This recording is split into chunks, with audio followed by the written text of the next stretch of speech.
La nuit du 7 novembre, au cœur de notre continent européen, des hommes et des femmes ont été pris pour cible. Ils ont été tabassés, ils ont été pourchassés, ils ont été lynchés pour une seule raison, ils étaient juifs ou supposés juifs. Où est notre humanité commune quand des députés qui siègent ici à l'Assemblée nationale placent des cibles dans le dos de nos compatriotes juifs?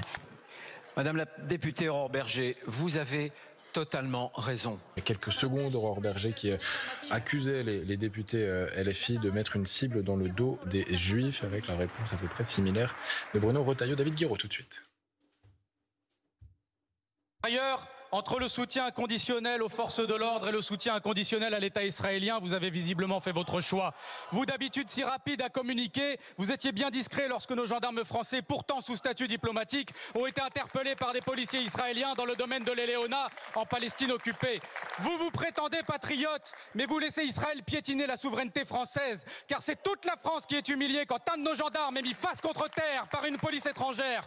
Vous qui vantez d'ailleurs la défense des chrétiens d'Orient, vous validez par votre silence qu'un lieu de pèlerinage chrétien soit bafoué. Et pendant ce temps-là, que de bruit et d'énergie de votre part pour une simple banderole au Parc des Princes. Don Quichotte sans combattre les moulins, Retailleau s'en prend à des tifos en disant hypocritement pas de politique dans le sport. Mais c'est pas que vous ne voulez pas de politique dans le sport, non. Vous ne voulez juste pas de la Palestine. Car quand c'est la Palestine, vous dénoncez ce que vous présentez comme un message de haine. Mais vous étiez bien content quand le Vélodrome ou le Stade Bollaert était aux couleurs de l'Ukraine. Pour empêcher toute opposition au génocide à Gaza de s'exprimer, vous criminalisez abusivement à tel point que le Comité des droits de l'homme de l'ONU a dénoncé votre instrumentalisation de la lutte, pourtant légitime, contre l'apologie du terrorisme. Vous épuisez l'appareil policier et judiciaire contre des gens seulement coupables d'apologie du droit international. Et si vous n'avez pas la même fermeté envers les organisateurs du gala Israel is Forever, dont les responsables appellent pourtant à l'éradication de Gaza, à l'extermination de sa population et à la colonisation, c'est précisément parce que vous les soutenez et que par conséquent, vous n'êtes pas seulement passif, vous êtes complice du génocide en cours.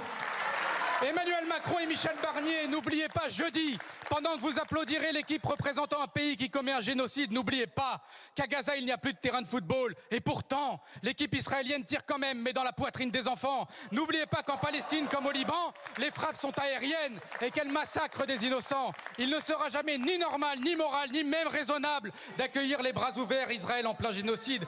Qu'allez-vous faire dans ce stade? Et pourquoi n'interdisez-vous pas ce match ainsi que le gars?